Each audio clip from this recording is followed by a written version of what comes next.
सध्या कोण कोण आलंय लाईव्ह?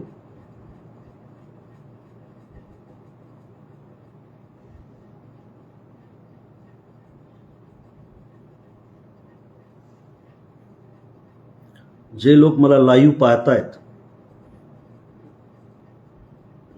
त्यांनी जरा कमेंट करा.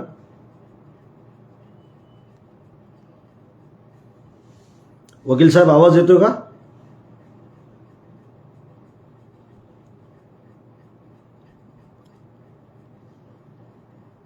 स्पष्ट दिसतंय का आणि आवाज येतोय का बघा.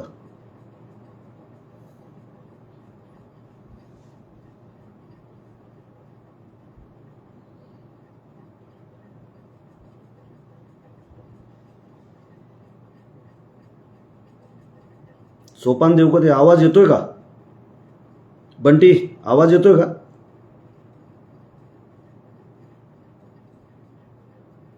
ठीक आहे.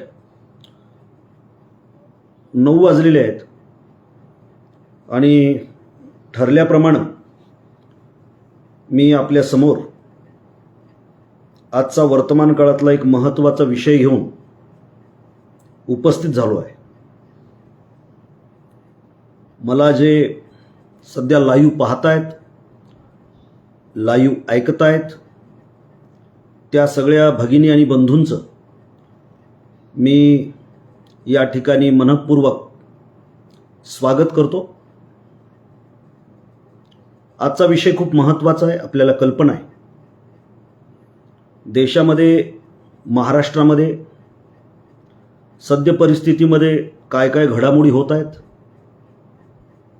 याची आपल्याला कल्पना आहे. हे वर्ष अहिल्यादेवींच्या त्रिशताब्दी जन्मोत्सवाचं वर्ष आहे. या जन्मोत्सवाच्या निमित्तानं मी सर्वप्रथम तुम्हा सगळ्यांना खूप खूप शुभेच्छा देतो. त्रिशताब्दी जयंतीचं वर्ष असल्या कारणामुळं सबंध भारतभर सरकारच्या वतीनं वेगवेगळ्या संस्था संघटनांच्या वतीनं मोठ्या प्रमाणामध्ये जयंतीचा उत्सव ठिकठिकाणी साजरा होताना आपल्याला दिसतोय. इतिहासाचा एक वाचक म्हणून, मराठेशाहीचा आणि होळकरशाहीचा एक चाहता म्हणून मला देखील खूप खूप आनंद होतोय. या निमित्ताने पुण्यश्लोक महाराणी अहिल्यादेवी होळकर यांचा इतिहास लोकांच्यापर्यंत पोहोचावा. त्या इतिहासामधून आजच्या वर्तमान काळातील आपल्या जगण्याचा आपण शोध घ्यावा. आपली वर्तन व्यवस्था दुरुस्त करण्याचा आपण प्रयत्न करावा. हे मोठ्या प्रमाणात घडावं अशी माझ्यासारख्या कार्यकर्त्याला आणि छोट्याशा अभ्यासकाला आवश्यक वाटतं. बांधवांनो, आजचा विषय जो आहे त्याची पूर्ती कल्पना आपल्याला आली असेल. हा विषय केवळ धनगर समाजासाठीचा विषय नाहीये. हा विषय संपूर्ण देशाच्या एकात्मतेचा विषय आहे. हा विषय बहुजन समाजाच्या इतिहासाचा विषय आहे. हा विषय छत्रपती शिवाजी महाराजांच्या उत्तर काळामध्ये आपल्या पूर्वजांनी जो काही इतिहास निर्माण केला, स्वराज्याचा जो काही विस्तार केला, उत्तर हिंदुस्थान मध्येच केवळ नाही तर देशाच्या बाहेर अफगाणिस्तानपर्यंत, अटक किल्ल्यापर्यंत महाराष्ट्रातल्या भूमिपुत्रांनी, आपल्या पूर्वजांनी मराठेशाहीची भगवा पताका फडकवली आणि याचा आपल्याला अभिमान आहे. आपले पूर्वज कर्तृत्ववान होते तर त्यांच्यापासून प्रेरणा घेऊन आपल्याला वर्तमान काळातील आपलं कर्तृत्व सिद्ध करता आलं पाहिजे. प्रत्येक काळाचा एक युगधर्म असतो. आपले पूर्वज ज्या काळामध्ये वावरले, ज्या काळामध्ये त्यांनी पराक्रम गाजवला, तो सोन्याच्या अक्षरांनी इतिहासात मंडित झालेला आहे. तो काळ निराळा होता, त्या काळाची परिभाषा निराळी होती, त्या काळातले जगण्याचं स्वरूप निराळं होतं, त्या काळातल्या जीवनधारणा निराळ्या होत्या. हे पहिल्यांदा समजून घेण्याची गरज आहे. आणि त्यामुळं छत्रपती शिवाजी महाराज हा विषय हा द्वेषाचा कधी होऊ शकत नाही. छत्रपती शिवाजी महाराज हा विषय देशाला तोडणारा कधी होऊ शकत नाही. छत्रपती शिवाजी महाराज हा विषय एका धर्माचा होऊ शकत नाही, एका जातीचा होऊ शकत नाही. तुम्ही जगाचा इतिहास काढून पहा. जे जे मंडळी धर्माच्या, जातीच्या, पंथाच्या, संप्रदायाच्या चिखलामध्ये रुतून बसले, त्या त्या मंडळींना इतिहासात स्थान मिळालं नाही, हे मी पहिल्यांदा नमूद करतो. छत्रपती शिवाजी महाराज केवळ तलवारीच्या जोरावरती स्वतःचं राज्य निर्माण करतात एवढंच त्यांचं चरित्र नाही. छत्रपती शिवाजी महाराजांनी महाराष्ट्र या प्रदेशासाठी, सबंध हिंदुस्थानसाठी आणि या हिंदुस्थानमध्ये महाराष्ट्रात राहणाऱ्या समाजासाठी एक अत्यंत भव्य दिव्य असं स्वप्न पाहिलं होतं. ते स्वप्न प्रत्यक्षात उतरवण्यासाठी त्यांनी कष्ट घेतले. त्यांच्याही लक्षात आलेलं होतं की पराक्रमाला धर्म आणि जातीची बंधनं नसतात.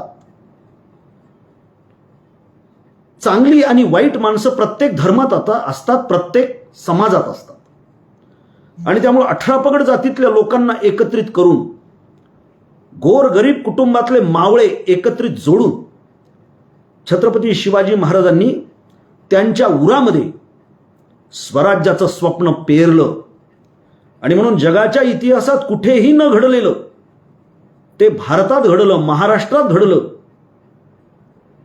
छत्रपतीच्या सिंहासनावर कोणी नसताना महाराजांच्या निर्वाणानंतर इथली जनता मोगलशाहीच्या विरोधामध्ये तब्बल 27 वर्ष लढली.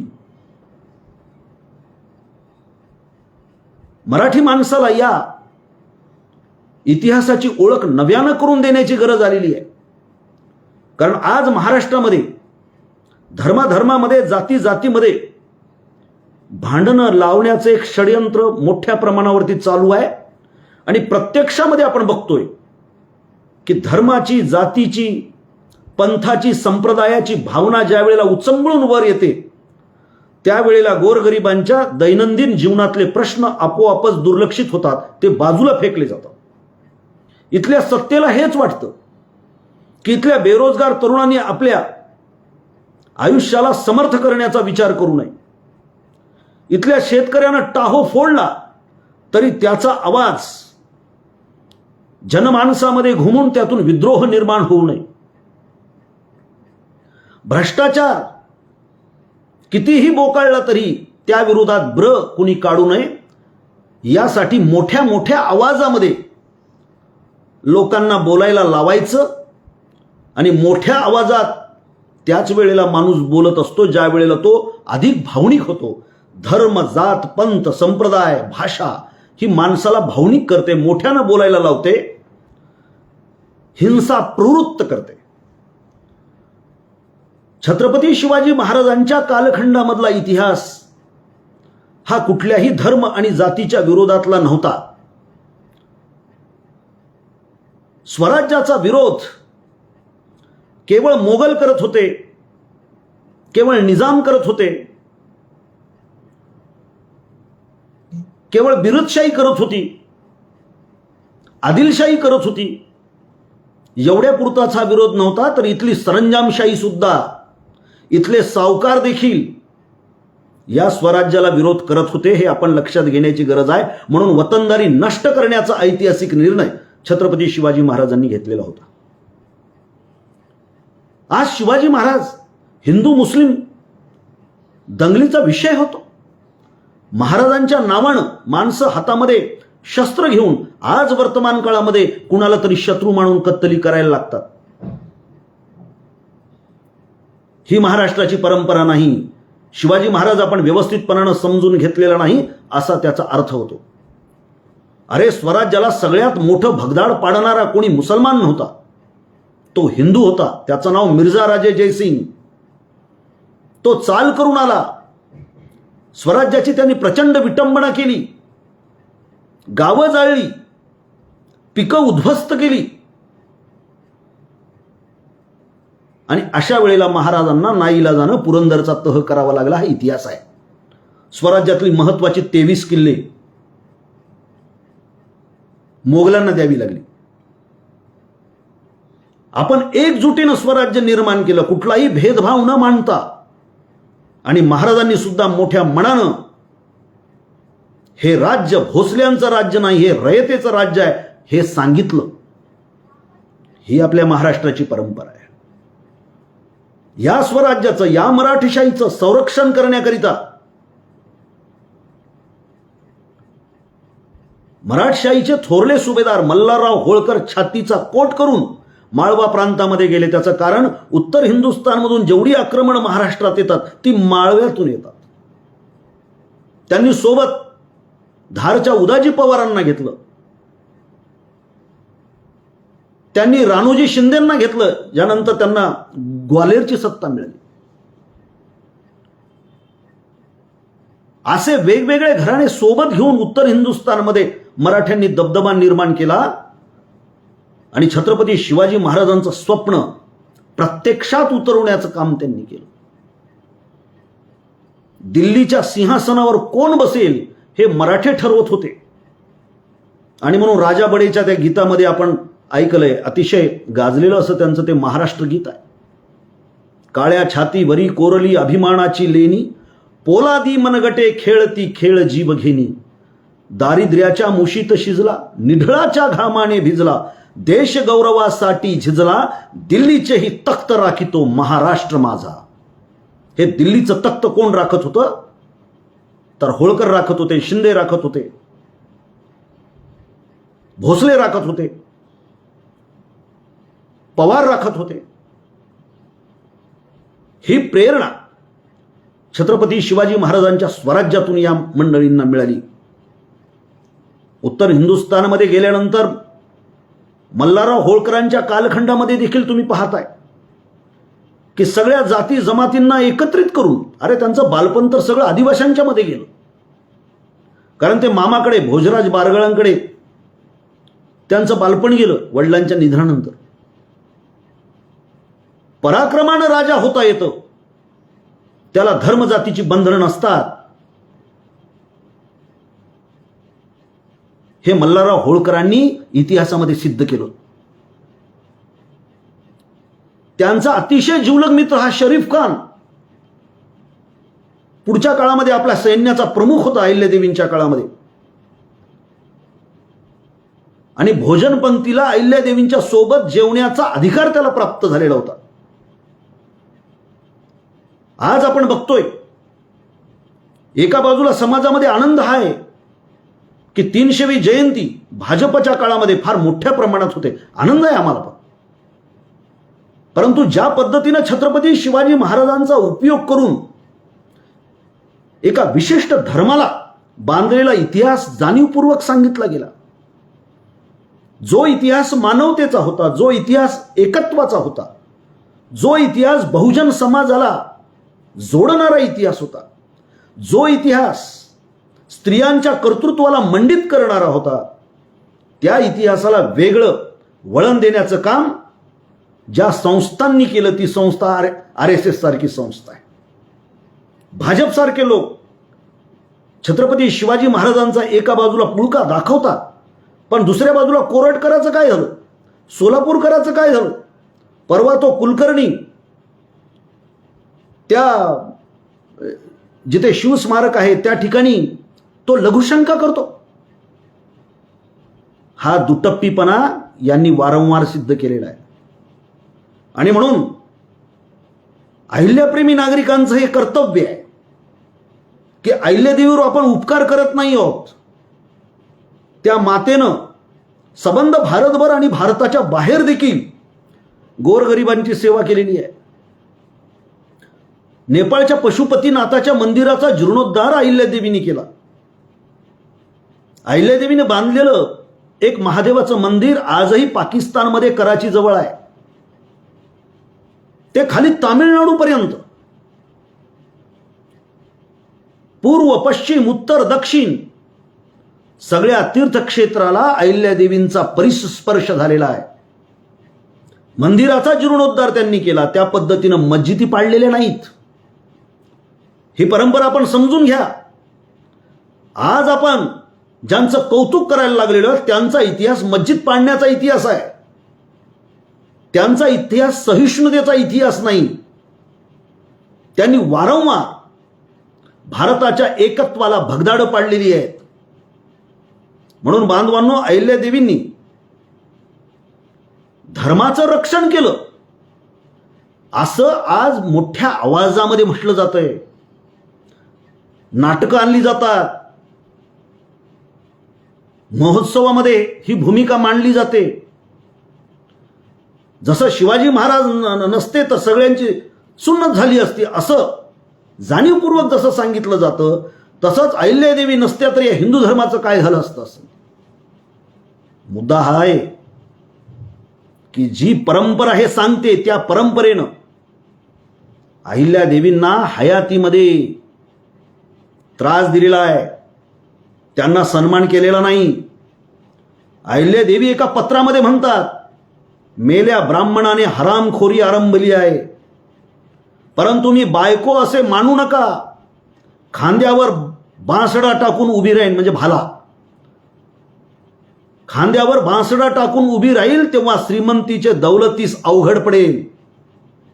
अहो, त्याच्या पुढे जाऊन अहिल्याबाई त्या पत्रामध्ये म्हणतात, आमच्या वडिलांनी भांडभवई करून दौलत मिळवलेली नाही, तर तरवारीचे अनुमाने शरीर खर्च घातले आहे.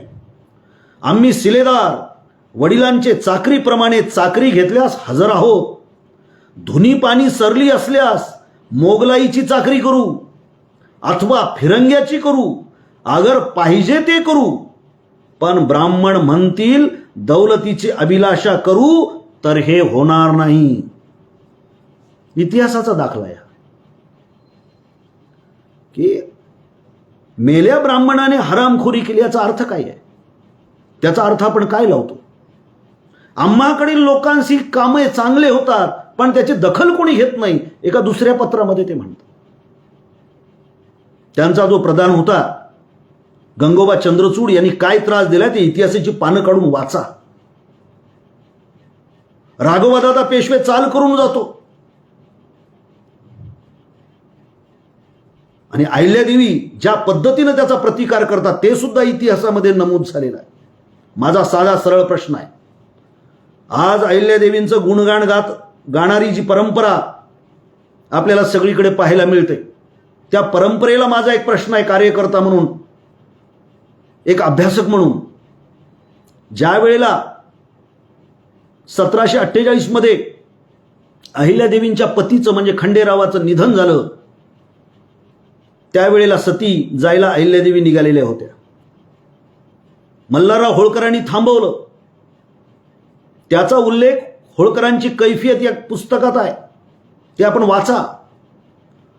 मल्हारराव म्हणतात, अहिल्ये तू मा जिजाऊचा आदर्श डोळ्यासमोर ठेव.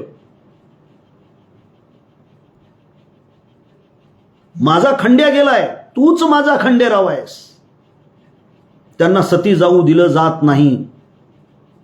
आज 300 वर्षानंतर आपल्या लोकशाहीला 78 वर्ष झालेली असताना सुद्धा मनुस्मृतीचं गुणगान गाणारी परंपरा कोणती आहे? मनुस्मृतीच्या नियमाप्रमाणे न स्त्री स्वातंत्र्यम अर्हती. मनुस्मृती जर म्हणत असेल तर अहिल्यादेवींसारखी एक विधवाबाई राजगादीवर बसणं त्या काळातल्याही परंपरेला आवडलेलं नव्हतं. आणि आजच्या परंपरेला ते जर आवडत असेल तर मनुस्मृतीचा धिक्कार करण्याची ताकद या परंपरेमध्ये आहे का, हा माझा प्रश्न आहे.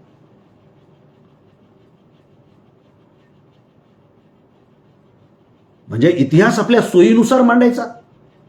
अहिल्यादेवी कशी मांडायची? तर ती एका धर्माचं रक्षण करण्यासाठी. हा अहिल्यादेवींचा अपमान आहे का म्हणून आपण म्हणू शकत नाही.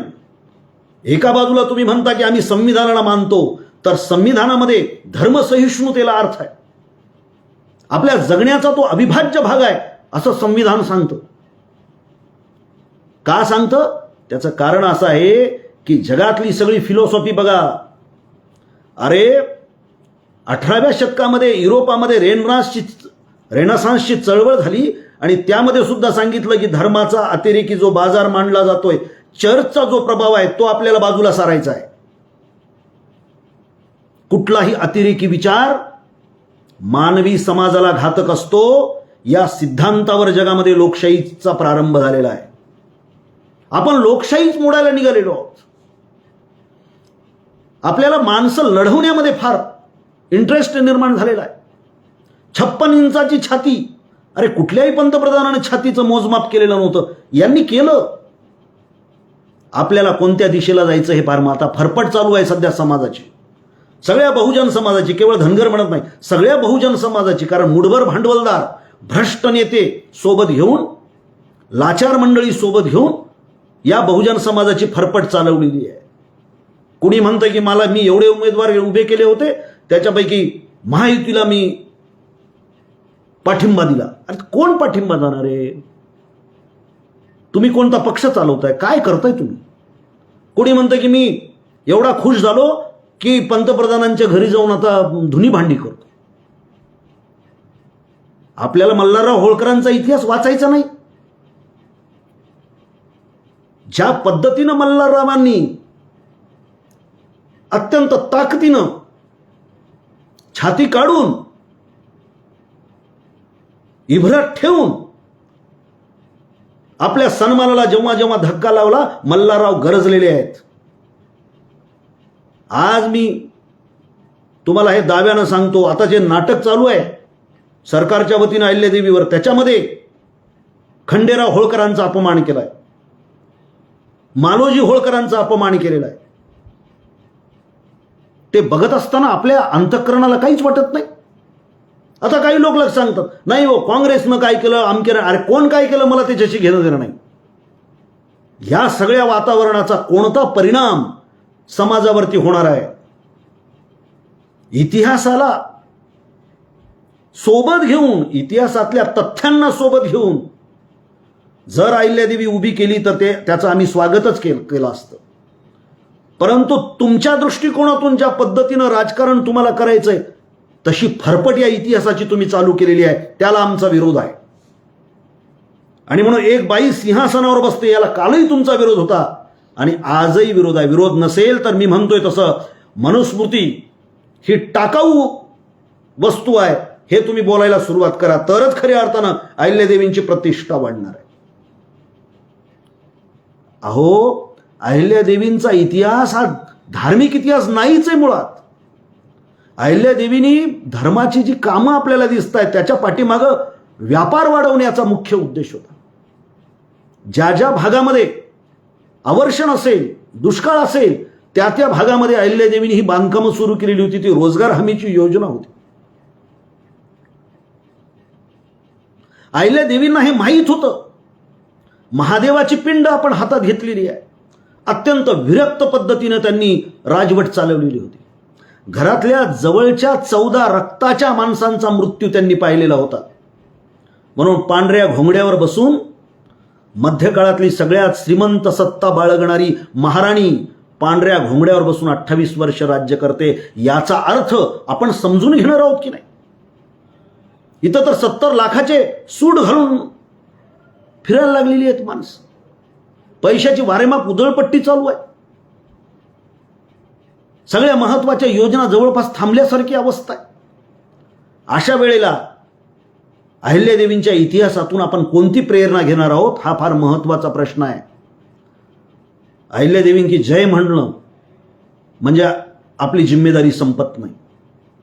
अहिल्यादेवींच्या चरित्र कार्यामधून आपल्याला प्रेरणा घ्यायची आहे आणि आपण चुकत असलेल्या गोष्टी आपल्याला दुरुस्त करायच्या आहेत. म्हणून अहिल्यादेवी कधीही लढाईसाठी प्रसिद्ध नाहीत हे समजून घ्या. आज तर आपण बघतो सरकार की हिंसेला प्राधान्य देणारं हे सरकार आहे, विघटनाला प्राधान्य देणारं हे सरकार आहे.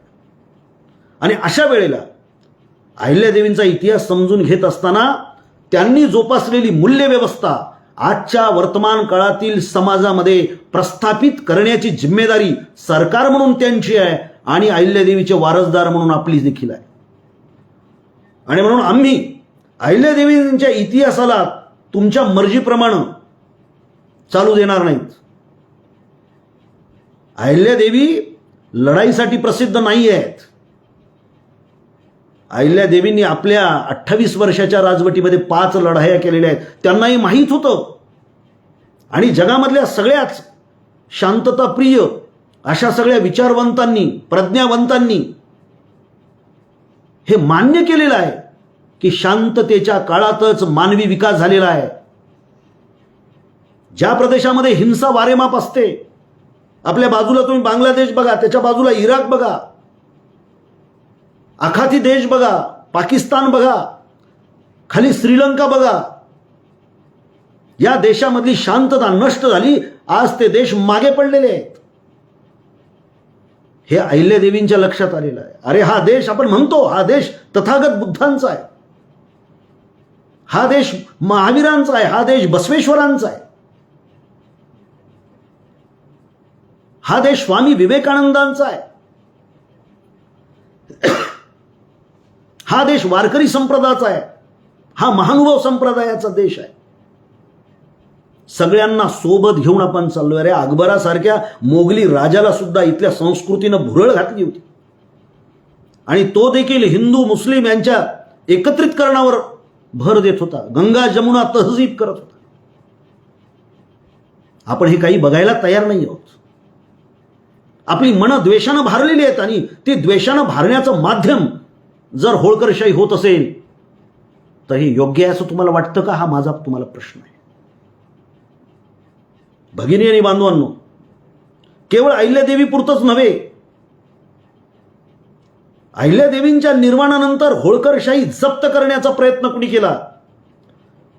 माझा या महाराष्ट्राचे मुख्यमंत्री देवेंद्र फडणवीस यांना प्रश्न आहे, कधीतरी त्यांच्या भाषणामध्ये दुसऱ्या बाजीराव पेशव्याचा निषेध त्यांनी केलेला आहे का?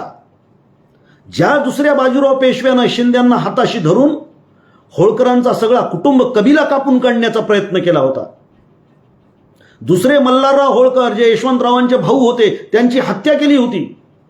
बायका लेकरासहित या दुसऱ्या बाजीराव पेशव्यानं होळकरांचं सगळं कुटुंब जेलमध्ये टाकलं होतं.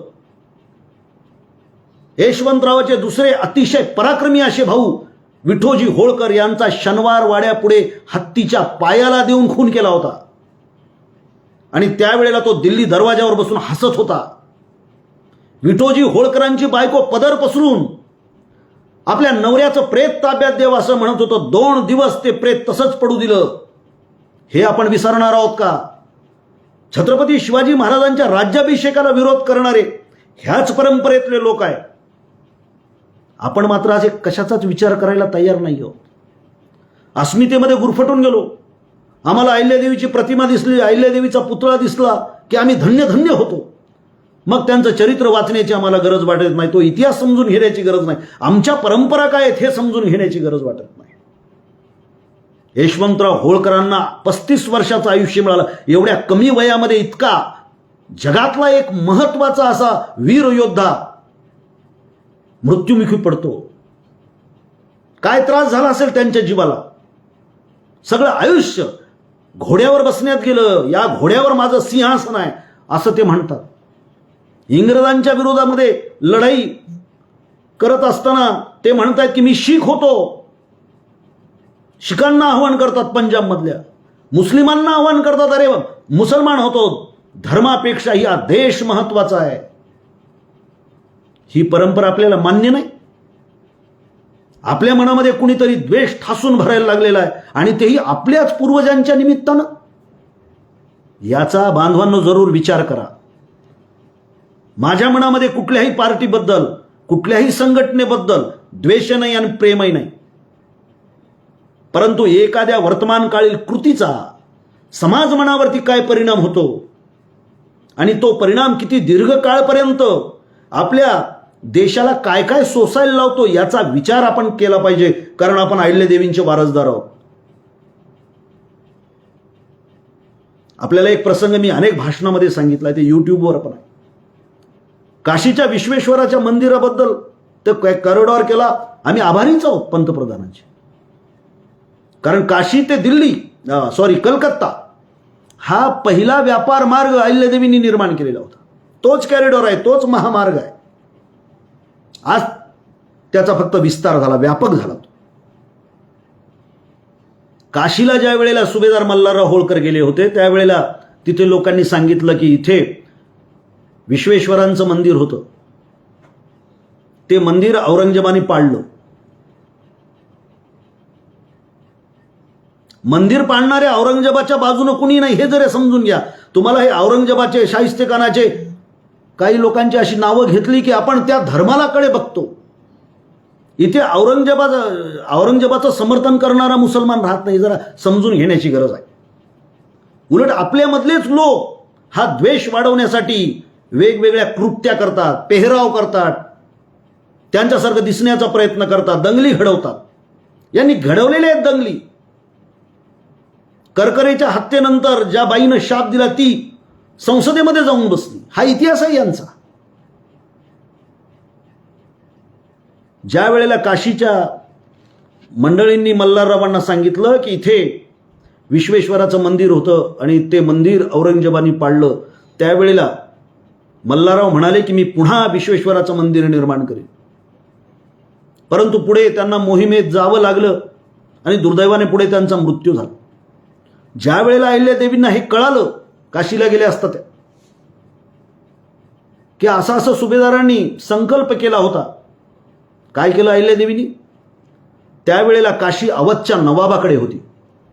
त्या अवधच्या नवाबाला पत्र लिहिलं, मी सुभेदाराची सून, माझ्या सासऱ्याने असा संकल्प केला होता. पुढे जे अहिल्यादेवी त्या पत्रामध्ये म्हणतात ते जरा कान उघडे ठेवून ऐका. त्या असं म्हणतात, हिंदूंना त्यांचं मंदिर जसं प्यारं तसंच मुसलमानांना त्यांची मस्जिद प्यारी. ही मस्जिद उद्ध्वस्त करून त्या ठिकाणी मंदिर उभं करावं या भूमिकेची मी नाही. तुम्ही त्या वापी मस्जिदीच्या बाजूला केवळ जागा द्या, मी खाजगीतून पुन्हा विश्वेश्वराचं मंदिर निर्माण केले. त्या अवधच्या नवाबानं त्या ठिकाणी जागा दिली आणि अहिल्यादेवींनी पुन्हा विश्वेश्वराचं मंदिर निर्माण केलं. अहो, अयोध्येमधलं जे राम मंदिर पिढ्यानपिढ्या तिथले लोक जे पूजा करतात ते राम मंदिर देखील अहिल्यादेवींनी उभं केलेलं आहे. आपल्याला माहित आहे की 92 मध्ये बाबरीचं प्रकरण झालं आणि त्याच्यानंतर या देशाचं किती वाटोळं झालं हे जरा डोळे उघडे ठेवून आहे. म्हणून आपला शांततेवर विश्वास पाहिजे. अहिल्यादेवी महादेवाची पिंड घेतात कारण महादेव आपल्याला देश जोडायला सांगतो, समन्वय शिकवतो. या देशामध्ये कधीही अतिरेकी विचाराला थारा मिळालेला नाही. जगामध्ये तुम्ही बघा, नाहीतर सगळे हिटलर आणि मुसोलिनीच्या नावाने इतिहास लिहिले गेले असते. त्या काळामध्ये त्यांचा डंका खूप वाजला होता. आज इतिहासामध्ये त्यांची नोंद काय आहे याला फार महत्व आहे. म्हणून आपण मानवतेच्या बाजूने असलं पाहिजे, शांततेच्या बाजूने असलं पाहिजे. सगळ्या समाजासाठी म्हणतोय, हिंदू असो, मुसलमान असो, ख्रिश्चन असो, जैन असो, बौद्ध असो, शांततेच्याच मार्गाने आपण गेलं पाहिजे हे प्रत्येक धर्म सांगतोय. आपण चुकतो व्यवहारामध्ये. आणि त्यामुळे अहिल्यादेवींनी काशीला अतिशय विचारपूर्वक असं काम केलं, कारण ती त्यांची भूमिका होती. हा देश एकसंधपणानं वाढला पाहिजे, समृद्ध झाला पाहिजे. आणि म्हणून अहिल्यादेवींचं स्मरण करीत असताना आपल्याला मानवतावाद, कारण अहिल्यादेवी केवळ माणसाची सेवा करीत नव्हत्या, अरे पशु पक्ष्याची सेवा त्यांनी केली. उत्तराखंडमध्ये जंगलामध्ये त्यांनी बांधलेल्या बारवा आजही टिकून आहेत. काय घ्यायचं आपल्याला, तर कुठलाही भ्रष्टाचार न होता कशी कामं करायची हे तरी सरकारनं अहिल्यादेवीकडून शिकलं पाहिजे. गोरगरिबांच्या हाताला काम मिळावं म्हणून अहिल्यादेवींनी काय काय केलं हे बघितलं पाहिजे, त्याचा अभ्यास केला पाहिजे, ते लोकांच्यापर्यंत नेलं पाहिजे आणि लोकांना प्रबोधित केलं पाहिजे. 1761च्या पानिपतच्या लढाईनंतर अहिल्यादेवी तिथे धावल्या. त्यांनी अब्दालींना सांगितलं की माझ्या माणसांची प्रेत मला उचलू द्या, त्यांना भडाग्नी देऊ द्या. एवढ्यावरच त्या थांबल्या नाही, कारण त्या लोकमाता होत्या. अहिल्यादेवींनी जी मुलं मोठी झाली होती त्यांना सैन्यात भरती करून घेतलं. ज्या विधवा बायकांना पोट भरण्याची कुठली साधनं नव्हती त्यांना जमिनीचे पट्टे दिले. त्यातल्या कित्येक बायकांना त्यांनी विणकाम शिकवलं, महेश्वरी साडीचं निर्माण केलं. उपवर झालेल्या मुला मुलींसाठी त्यांनी सामूहिक विवाह सोहळा लावला. हे देशाला बांधणार आहे, समाजाला बांधणार आहे. अहिल्यादेवी म्हणजे ही सम्यक भूमिका आहे. अहिल्यादेवी म्हणजे समन्वय आहे आणि अहिल्यादेवी म्हणजे सेवा आहे. आज देशामध्ये सेवेची गरज आहे, समन्वयाची गरज आहे आणि समतेची पण गरज आहे. माणसामाणसामध्ये भेद केले जात आहेत आणि म्हणून अहिल्यादेवी धर्मरक्षणी असे पोस्टर लावले जात आहेत. म्हणजे धर्माचं रक्षण करताना अहिल्यादेवींनी किती माणसं मारली हे पण सांगा ना. अहिल्यादेवींनी किती हिंसा उत्पन्न केली हे पण सांगा ना. अरे तुमच्यात हिंमत असेल ना तर हे सांगा, ज्या भागामध्ये मुसलमानांच्या राजवटी होत्या त्याही भागामध्ये अहिल्यादेवींनी हिंदूची तीर्थक्षेत्र उभी केली, घाट बांधले, अन्नछत्र बांधले. गोरगरीब माणसाची सेवा करणं हे खऱ्या अर्थानं अहिल्यादेवींचं चरित्र आहे. किती काटकसरीने केली, किती साधेपणानं केली. हे गुण सरकारने घेतले पाहिजेत. त्यानुसार धोरणं ठरवली पाहिजे आणि त्या धोरणाचं प्रतिबिंब सर्वसामान्य जनतेच्या जगण्या वागण्यात दिसलं पाहिजे. हे सरकारचं काम आहे. केवळ एखाद्या समाजाची मतं मिळवण्याच्या अनुषंगानं अहिल्यादेवींना केवळ एका विशिष्ट धर्माच्या बाजूनं उभं करणं हे पाप आहे. हे कुटील कारस्थान आहे. आणि म्हणून केवळ धनगर समाजाच्याच म्हणून बहुजन समाजामधल्या सगळ्या विचार करणाऱ्या माणसांसाठी मी आज बोलतोय. बांधवांनो, यांच्या परंपरेमध्ये कुणीच नाही. यांची परंपराच मुळात भेकडांची परंपरा आहे, पाठीत वार करणाऱ्यांची परंपरा आहे, बहुजन माणसाच्या कत्तली करण्याची यांची परंपरा आहे. यांचा गोळवलकरपासून हेडगेवारपासून ते गोडसेपर्यंत, सावरकर गोडसेपर्यंत कुणीही समतेच्या बाजून आलेला नाही. हिंदू राष्ट्र म्हणत असताना ब्राह्मणी राष्ट्र निर्माण करण्याचं यांचं कटकारस्थान आहे. हे जर आपण मंडळीने समजून घेतलं पाहिजे. तुम्हाला असं वाटतं की राजकारणामध्ये आमका एक, अरे आमका म्हणजे कोण, कोणते मराठे, हा प्रश्न विचारला पाहिजे. मराठेतर समाजाला देखील ही कार्यकर्त्याची जबाबदारी आहे. सरंजामदार मराठा तो काही तुम्हालाच त्रास देत नाही, तो गरीब मराठ्याला पण त्रास देतो. जशी धनगरांची अवस्था आहे, जशी माळ्याची अवस्था आहे, मराठ्यांची काही वेगळी अवस्था नाही. अल्पभूधारक शेतकरी झालेले आहेत, पोरांच्या हाताला कामं नाही आहेत, अत्यंत अवघडलेल्या स्थितीमध्ये ही माणसं आहेत. ही अवस्था कोणी केली? आज या महाराष्ट्रामध्ये सर्वाधिक आत्महत्या मागच्या 3 वर्षामध्ये 14,000 आत्महत्या झालेल्या आहेत महाराष्ट्रात. त्यामध्ये मराठा समाजाच्या शेतकऱ्याच्या आत्महत्या जास्त आहेत. त्याच्या खालोखाल धनगरांच्या शेतकऱ्याच्या, माळी शेतकऱ्याच्या आत्महत्या जास्त आहेत. मग केवळ जातीच्या नावानं आम्ही विघटित व्हायचं? आमच्या सगळ्यांच्या जगण्या मरण्याच्या लढाईमध्ये प्रश्न सारखे जन्माला आलेले आहेत, हे कधीतरी आपल्याला समजून घ्यावं लागेल. आणि म्हणून राजकीय लढाया लढता लढता गावगाड्यातल्या लढाया आम्ही लढायला लागलेलो आहोत. हे दुर्दैव आहे महाराष्ट्राचं आणि ती आपली परंपरा नाही. लोक काही म्हणू दे, मला माहिती आहे की आज सरकार वारेमाप पैसा खर्च करून प्रत्येक गावामधले दलाल निवडायला लागलेला आहे. आता दुसरा पक्षच नको, विरोधी पक्षच नको, आम्हाला प्रश्न कोणी विचारणार नाही. मीडिया खिशात विरोधी पक्ष मारून टाकणं, ईडी सीबीआय सारखी त्यांची फौज तयारच आहे. परंतु मी या ठिकाणी सांगू इच्छितोय की गायपट्ट्यातल्या इतर राज्याप्रमाणे महाराष्ट्रात चालणार नाही. हा महाराष्ट्र छत्रपती शिवाजी महाराजांनी, अहिल्यादेवींनी, फुले शाहू आंबेडकरांनी, अण्णाभाऊ साठ्यांनी, महान बसवण्णांनी घडवलेला हा महाराष्ट्र आहे. गाडगेबाबा, तुकडोजी महाराज, पंजाबराव देशमुख यांनी घडवलेला हा महाराष्ट्र आहे. आज त्याच्यावरती थोडी काजळी चढलेली आहे, परंतु ती काजळी झटकवण्याचा प्रयत्न विचार करणाऱ्या मंडळींनी केला पाहिजे. विचार करणारी माणसं बोलत नाही आहेत. चाललंय तर चालू द्या. आज तर तोंड सुटल्यासारखी माणसं बोलायला लागलेली आहेत. प्रचंड द्वेष, म्हणजे कुठेच समन्वय नाही. विधिमंडळामध्ये नळावरची भांडणं झाल्यासारखी अवस्था आहे. अर तुर चॅनलवर आपण बघतोय.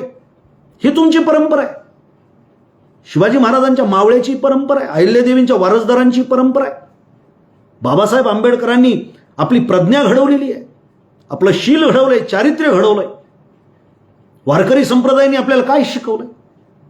एका बाजूला जसं मी सांगितलं शिवाजी महाराजांचा कसा वापर करता येतो हे बघितलं. आता अहिल्यादेवींचा वापर करायला सुरुवात झालेली. एका बाजूला अहिल्यादेवींचा जयघोष करायचा, तर दुसऱ्या बाजूला तुम्ही बघितलं की नाशिकमध्ये होळकरांचा जो वाडा होता नांदूरला, तो पाडण्याचा घाट घातलाय. रायगडावरील धनगरांच्या वस्त्या उठवण्याचा घाट घातलेला आहे. या संदर्भामध्ये काय आपल्याला काय निघाले फरफट करीत, चला फार भारी झालं, आम्हाला न्याय मिळतोय. अरे आपल्याला न्याय मिळतो, पण देशाचं काय? देशाचा विचार करणारं रक्त आपल्या अंगात आहे. केवळ जातीचा विचार करण्याचं रक्त नाही आपल्या अंगात. हे जरा समजून घेण्याची गरज आहे. आणि त्यामुळे अडचणीचा काळ आहे, मलाही मान्य आहे. आम्ही रोजच्या दैनंदिन व्यवहारामध्ये बघतोय माणसं सुडानं पेटलेली आहे. म्हणून आपणही सुडानं पेटायचं.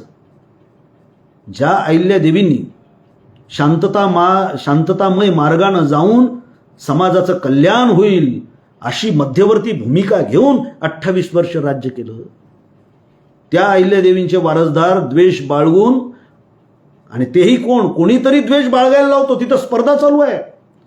फडणवीसच्या जवळचा चाकर कोण होईल याच्या संदर्भातली स्पर्धा चालू आहे. एकमेकाला ओढाओढ चालू आहे. आणि आपण हॅ करतो, वा वा लई नेता मोठा. अरे कसा नेता मोठा तो? आमच्या बापजाद्याकडे 100-150 एकर जमिनी होत्या. मी स्वतः प्रोफेसर आहे. कलेक्टरपेक्षा आम्हाला जास्त पगार आहे आज. परंतु ज्या माणसाकडे मागच्या 10-20 वर्षामध्ये खायला नव्हतं, ती माणसं 50 कोटी 100 कोटीचे मालक होऊन बसले. याच्याकडे तुम्ही कसं पाहताय? हा अहिल्यादेवीचा वारसा आहे. ही परंपरा आपण चालवतोय. मध्यकाळातली सगळ्यात श्रीमंत सत्ता ही होळकरांची होती. अहिल्यादेवी पांढऱ्या घोंगड्यावर बसून राज्य केलंय. एक मोत्याची माळा आहे. त्यांची पत्र जर वाचली, आता हे बघा, हे अलीकडेच आपल्या देवीदास पोटे साहेबांनी काढलेलं खंडे आहेत, हे वाचा. याच्यामध्ये अहिल्यादेवींनी किती काटकसरीनं काम केलं. बऱ्याच वेळेला ते मल्हारराव होळकरांना सुद्धा कठोर शब्दामध्ये सांगतायत. तुकोजी होळकरांना तर कितीदा तरी त्यांनी सांगितलं आहे की खर्चास पायबंद घाला, काटकसरीने वागा.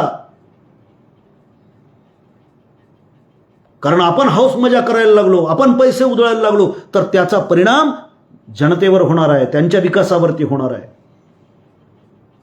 आणि म्हणून भाऊ बांधवांनो, मला हीच विनंती आपल्याला करायची. आपली परंपरा कोणती, आपली दिशा कोणती?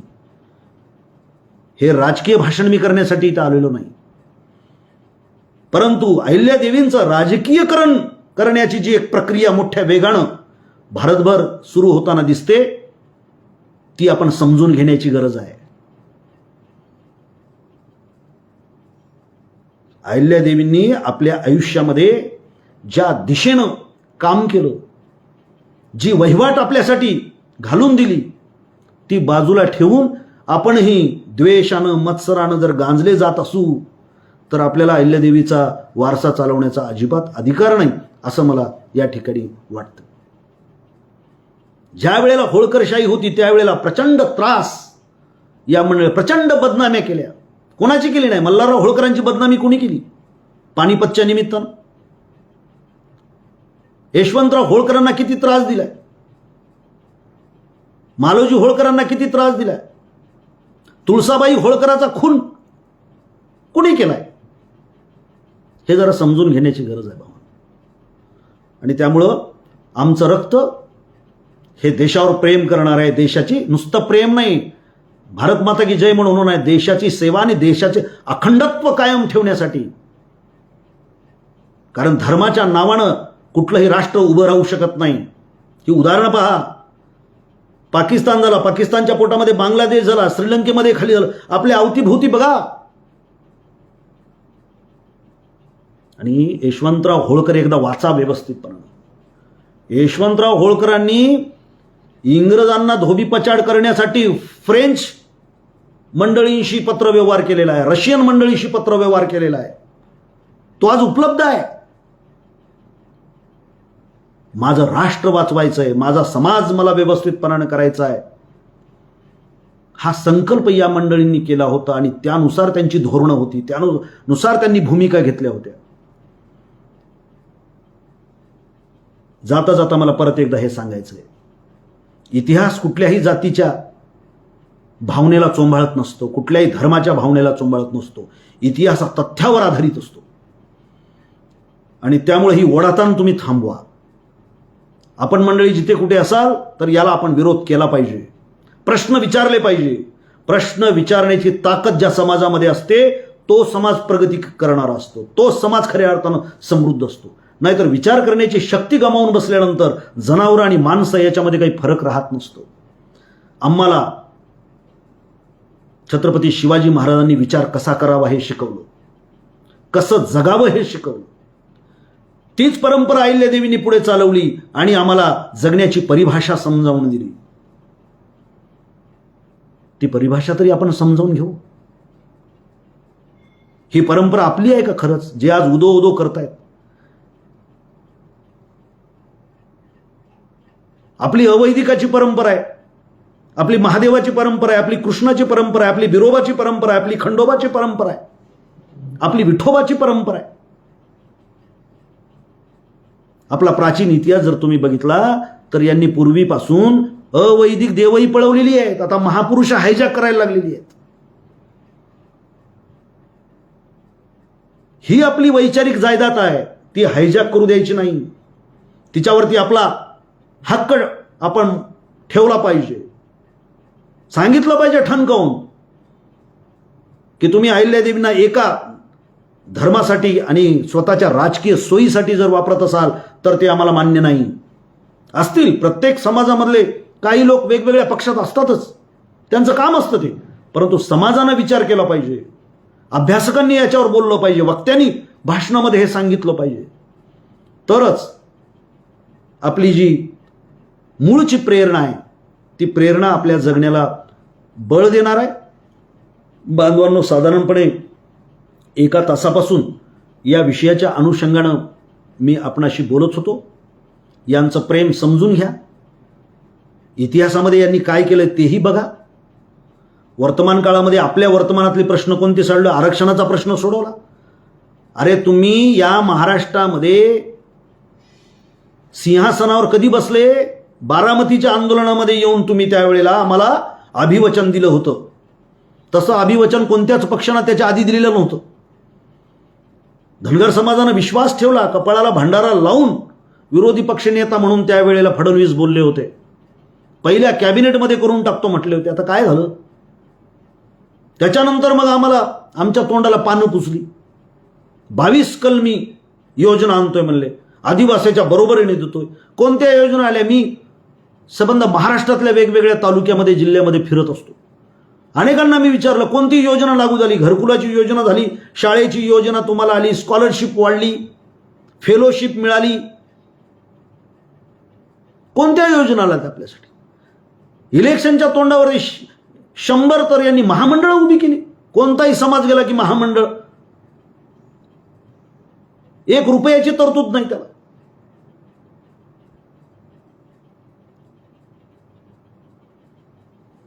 आपण याला बळी पडू नका. एवढीच मला आपल्याला हात जोडून विनंती करायची आहे की इतिहासाला इतिहासामध्ये राहू द्या. त्या प्रेरणा आम्ही इतिहास वाचून घेऊ. आम्ही सक्षम आहोत. तुम्ही बॅनरबाजी केल्यानंतर, तुम्ही फटाके उडवल्यानंतर, मोठमोठे पुतळे उभे केल्यामुळं अहिल्यादेवीवर तुम्ही उपकार करीत नाही आहात. देवींनी कधी आवाज न करता सुद्धा दानं केली. या हाताचं त्या हाताला कळू दिलेलं नाही. तुम्ही तर इतकी पोस्टरबाजी, इतकी भंपकबाजी, इतकं मिरवताय की तेच अहिल्यादेवीच्या विरोधातलं आहे. साधेपणाचं नाही आहे ते समन्वयाचं नाही आहे, ते समतेचं नाही, ते सहिष्णुतेचं नाही आहे. आणि म्हणून ज्या पद्धतीनं तुम्ही आमच्या बहुजन समाजाचे आतापर्यंत सगळे महापुरुष वापरण्याचा प्रयत्न केला आहे ते होणार नाही. कारण तुमच्याकडे महापुरुषच नाही आहेत. काय करता तुम्ही? कारण तुम्ही आयुष्यामध्ये द्वेष केलाय, तुम्ही उच्च निश्चता पाळली, विषमतेनं ग्रासलेलं तुमचं मन आहे. फक्त लोकांच्या मध्ये फाटाफूट करून या महाराष्ट्रामध्ये धनगरांच्या आणि मराठ्यांची भांडणं झाली पाहिजेत, गावागावात मारामाऱ्या झाल्या पाहिजेत, हे तुमच्या डोक्यात आहे, मला कळत नाही का? आणि त्याची भूमी आमची मराठवाडा. एक आंदोलन चाललंय, दुसरं आंदोलन त्याच्या बाजूला, एक रस्त्यामधून, हे कळत नाही. अरे त्यापेक्षाही ओबीसीचे प्रश्न सोडवण्यासाठी तुम्ही काय केलंय, बजेटमध्ये किती तरतूद केली, हे सांगायला पाहिजे ना. का दोन समाज एकमेकाच्या पुढे आणून उभे करायचे आणि होऊ दे म्हणायचं, हे सरकार आहे असं? हे छत्रपती शिवाजी महाराजांचं नाव घेणारं सरकार असं वागतंय? अहिल्यादेवींचं नाव घेणारं सरकार असं वागतंय? याचा आपण विचार करण्याची गरज आहे. त्यामुळं भावनिक प्रश्नामध्ये, अस्मितेच्या गुंत्यामध्ये तुम्हाला अडकून ठेवणं आणि तुमच्या जगण्या मरण्याच्या प्रश्नापासून दूर फरफटत घेऊन जाणं, ही यांची चाल आहे, ती आपण ओळखली पाहिजे. हे उद्या माझ्या पक्षाकडून जरी झालं तरी मी बोलेन, तेवढा स्पेस मी माझा कायम ठेवतो, तेवढं स्वातंत्र्य मी जपतो. आणि त्यामुळे ज्या पक्षामध्ये लोकशाही नसते, ज्या पक्षामध्ये वैचारिक वातावरण नसतं, तिथं मी थांबण्याची गरज भागत नाही. माझं काहीतरी भलं करण्यासाठी मी राजकारण करत नाही, कोणाची लाचारी करण्याची गरज नाही आणि ₹1 कुठल्या याच्यात मळू नये आणि तसं राजकारण केलं नाही. आम्ही आजही आमच्याच्यानं जेवढं होतं तेवढं करतोय.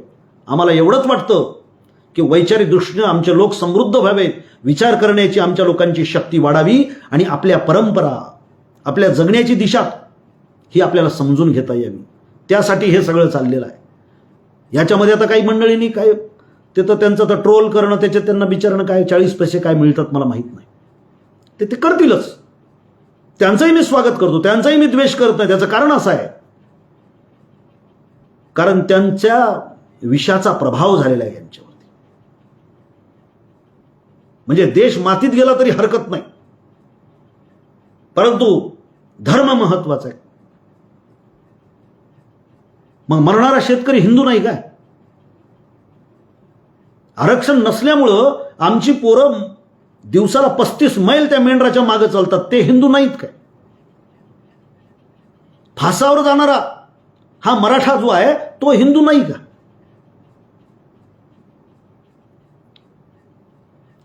शिक्षण महाग झालंय, त्याचा सगळ्यात मोठा परिणाम हिंदूवरच होईल ना. महागाई वाढली, त्याचा परिणाम हिंदूवरच होईल ना. आणि भयग्रस्त वातावरण निर्माण करताय तर ते काय फक्त एका विशिष्ट समाजाला भीती घालण्यासाठी आहे? अहो, त्याचा परिणाम बहुसंख्य असणाऱ्या हिंदूवर तर पण होणारच आहे.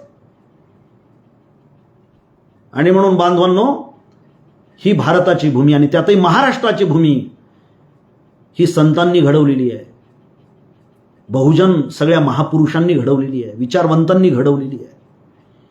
जाती भेदाच्या पलीकडे जाऊन सगळ्या माणसाला आलिंगन देणारी वृत्ती या महाराष्ट्रात घडवलेली आहे. मला असं वाटतं की ती वृत्ती बाजूला सारून स्वतःतला पशु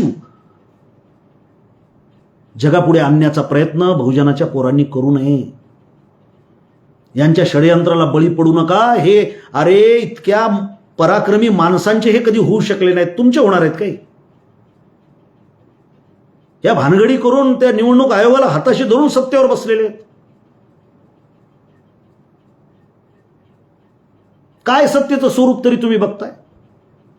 ज्यांना नावं ठेवली त्यांनाच बाजूला आणून बसवलं. म्हणजे काय, पुन्हा तेच भांडवलदार, पुन्हा तेच सरंजामदार. आपण कुठे आहोत? आपले प्रश्न कुठे आहेत? आपलं रडणं चालूच आहे, आपले अश्रू थांबत नाहीत, आपल्या वेदना थांबायला तयार नाहीत. मग अशा वेळेला आपली ओळख काय आहे? मी कोण आहे? कोणत्या परंपरेचा मी वाहक आहे? माझी श्रद्धा कशावरती आहे? ती श्रद्धा तपासण्याची गरज आहे. म्हणून अहिल्यादेवींनी कधीही एका धर्मासाठी काम केलं नाही, संपूर्ण देशासाठी काम केलं. त्यानं संपूर्ण मानवजातीसाठी त्यांनी काम केलं. स्त्रियांच्या उद्धाराचं काम केलं, दलितांच्या उद्धाराचं काम केलं, व्यापार उदीम वाढावा याच्यासाठी काम केलं. त्या काळातलं स्थापत्य त्यांनी घडवलं, त्या काळामधली जलव्यवस्थापनाची त्यांनी कामं केली. जिथे दुःख आहे तिथे अहिल्यादेवींची सेवा पोचलेली आहे. ही अहिल्यादेवींची ओळख आहे. तुम्ही तर दुःख निर्माण करणारे निर्माते आहात, प्रश्न निर्माण करणारे आहात. आणि आज केवळ एका समाजाला आपल्या बाजूने ओढण्यासाठी या इतिहासाला तुम्ही वेगळ्या पद्धतीनं शबलित करण्याचा प्रयत्न करत आहात. हे लक्षात येत नाही वाटतंय तुम्हाला? तुम्हाला वाटतं धनगराच्या पोराला काही कळत नाही, येडे आहेत. परवा फडणवीस एका भाषणात म्हणे ब्राह्मण समाज कसा आहे, दुधात साखर विरघळावी तशी. खरोखरच महाराष्ट्राचं दूध तुम्ही गोड केलं का? कुठल्या काळात गोड केलंय तुम्ही? 12व्या शतकात, त्याच्या आधीचंही सांगू शकतो, पण आपण उदाहरण 12व्या शतकापासून सुरू करू. बसवांनांचं शरण आंदोलन कोणी कापून काढलं? छत्रपती शिवाजी महाराजांच्या स्वराज्याला तडे कोणी दिले हो? दगे कोणी केले हो? संभाजी महाराजांच्या वरती कोणी प्रहार केले हो? स्वराज्याचे 2 शकल कोणी केले हो? 2 गाद्या कोणी केल्या हो? राजर्षी छत्रपती शाहू महाराजांचं वेदोक्त प्रकरण कोणी केलं? ज्योतिराव फुल्यांच्या अंगावरती मारेकरी कोणी धाडले हो? बाबासाहेब आंबेडकरांचा जागजागी अपमान कोणी केला हो? अण्णाभाऊ साठे सारखा जगज्जेता एक लेखक कोणी दुर्लक्षित केला हो? तुम्ही विवेकानंदांना मानता का? तुम्ही दयानंदांना मानता का? तुम्ही स्वामी रामतीर्थांना मानता का? तुम्ही स्वामी रामानंद तीर्थांना मानता का? हे प्रश्न बहुजन समाजातल्या पोरांनी उपस्थित केले पाहिजेत. आणि त्यामुळे आम्ही जर अहिल्यादेवींचे वारसदार असू तर देश अखंड ठेवणारे आम्ही असू. कलह माजवणारे, हिंसा घडवणारे आम्ही अजिबात नसणार आहोत. आम्हाला या देशाचं भलं करायचंय, ती जबाबदारी अहिल्यादेवींनी आमच्या खांद्यावर दिली. असं वारसदार मानत असतील तर खऱ्या अर्थानं या 300व्या जयंतीच्या निमित्तानं त्यांना आपण नमन केल्यासारखं होईल. केवळ फुलं वाहिल्यामुळं, मूर्त्या उभ्या केल्यामुळं फार काही घडत नसतं बांधवांनो. आमच्या नरहर कुरुंदकर म्हणून विचारवंत आहेत, त्यांचंच एक वाक्य आहे, सामान्य माणसाला धर्म का प्रिय असतो? कारण त्यानं तो वाचलेला नसतो. धर्म वाचला की त्याचा तथागत होतो, धर्म वाचला की त्याचा महावीर होतो, धर्म वाचला की त्याचा बसवेश्वर होतो, धर्म वाचला की त्याचा चक्रधर होतो, धर्म वाचला की त्याचा तुकाराम होतो, धर्म वाचला की त्याचा विवेकानंद होतो, धर्म वाचला की त्याचा दयानंद होतोस आणि स्वामी रामानंद तीर्थ होतो. यांना तर वाटतं की तुम्ही जयंत्या मोठ्यानं करावं, डीजे पाहिजे आम्ही देऊ, फुकटचा पैसा खूप कमावलेला आहे सगळ्यांनी, जेवण घालवायचे आम्ही करतो, आणखी काही डान्स करायला तुम्हाला प्रेरक पाहिजे आम्ही देतो, झेंडे सगळीकडे लावायचे लावा, बॅनर आम्ही लावतो, मोठमोठे बॅनर लावतो, तुम्ही नाचा, तुम्ही तुमच्या अस्मितेसाठी आक्रोश करा, तुम्ही तुमच्या अस्मितेच्या संरक्षणासाठी हिंसा करा, राज्य आम्ही करतो. तुम्हाला अस्मितेमध्ये गुरफटून राज्य कोण करतंय? तर आपल्या सगळ्या परंपरेमध्ये दगाफटका करणारी माणसं आज राज्य करतायत. कोण बोलायला तयार नाही. आम्ही बोललो नाही हो, ते त्या पक्षाचे आहेत, ते त्याची लाचारी कर. अरे पण आज जी लाचारी चालू आहे ती तुला मान्य आहे का? कुठल्या ना कुठल्या नेत्याच्या बाजूने असू शकतो, मी समजू शकतो, पण कुठेतरी चिकित्सा करा.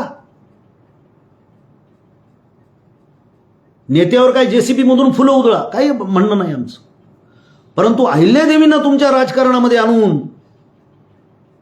आयुष्यभर त्यांनी जे व्रत अंगीकारलेलं होतं त्याच्यापासून त्या माऊलीची प्रतिमा बाजूला करण्याचा प्रयत्न करू नका. इतिहास शबलित करू नका. अमृत पाजणारी माऊली आहे, तिच्या इतिहासामधून विषारी झरे फोडू नका, एवढंच या निमित्तानं मी बोलतो. आपण अतिशय शांत पद्धतीनं ऐकून घेतलं. आपल्याला हे आवडलंय का नाही आवडलंय हे मला माहिती नाही, परंतु मला मनापासून वाटत होतं, मी अस्वस्थ होतो की हे आपण बोललं पाहिजे. आणि आपणही वेळ काढला त्याबद्दल आपल्या सर्वांचे आभार व्यक्त करतो आणि या ठिकाणी मी थांबतो. जय हिंद, जय महाराष्ट्र, जय मल्हार.